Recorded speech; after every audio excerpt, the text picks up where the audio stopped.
जय श्री कृष्ण, जय श्रीमन नारायण भक्तों। आज सभी हम लोग हरतालिका व्रत तीज की कथा का व्रत का आनंद लेंगे और माता रानी से प्रार्थना करेंगे कि सभी भक्तों का मंगलमय हो। तो जो भी साथी हमारे चैनल पर नए हैं तो कृपया करके चैनल को सब्सक्राइब कर लें और वीडियो को भी लाइक कर लें। तो आज हम हरतालिका व्रत तीज की कथा प्रारंभ करने जा रहे हैं।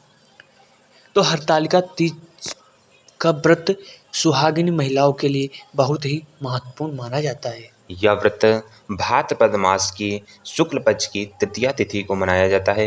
हरतालिका तीज का व्रत शिव और पार्वती जी की पूजा के लिए किया जाता है। इस व्रत को लेकर एक पौराणिक कथा प्रचलित है।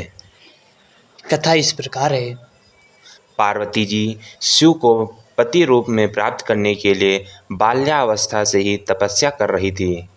उन्होंने कठोर तपस्या की, लेकिन उनके पिता हिमालय ने उनकी इच्छा के विरुद्ध उनकी शादी भगवान विष्णु से तय करनी चाहिए। जब पार्वती जी को यह बात पता चली तो वह बहुत चिंतित हो गई।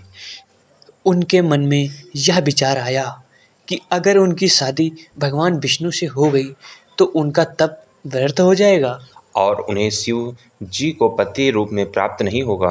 उनकी यह बात उनकी सखी को पता चली। सखी ने पार्वती जी को एक योजना सुझाई।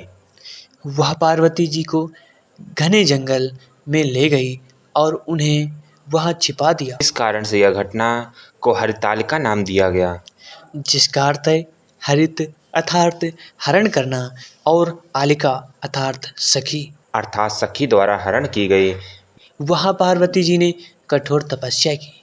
उनकी तपस्या से प्रसन्न होकर भगवान शिव प्रकट हुए और उनसे कहा, है पार्वती, मैं तुम्हारी भक्ति और तपस्या से प्रसन्न हुआ हूँ और तुम्हें पत्नी रूप में स्वीकार करता हूँ।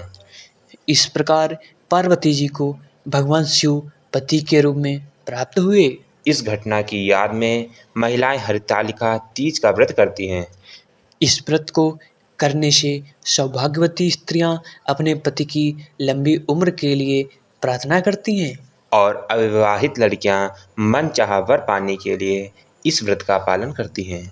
व्रत की विशेषता यह है कि इसमें महिलाएं निर्जला रहती हैं और दिन भर भगवान शिव और माता पार्वती की पूजा अर्चना करती हैं और अगले दिन व्रत का पारण किया जाता है।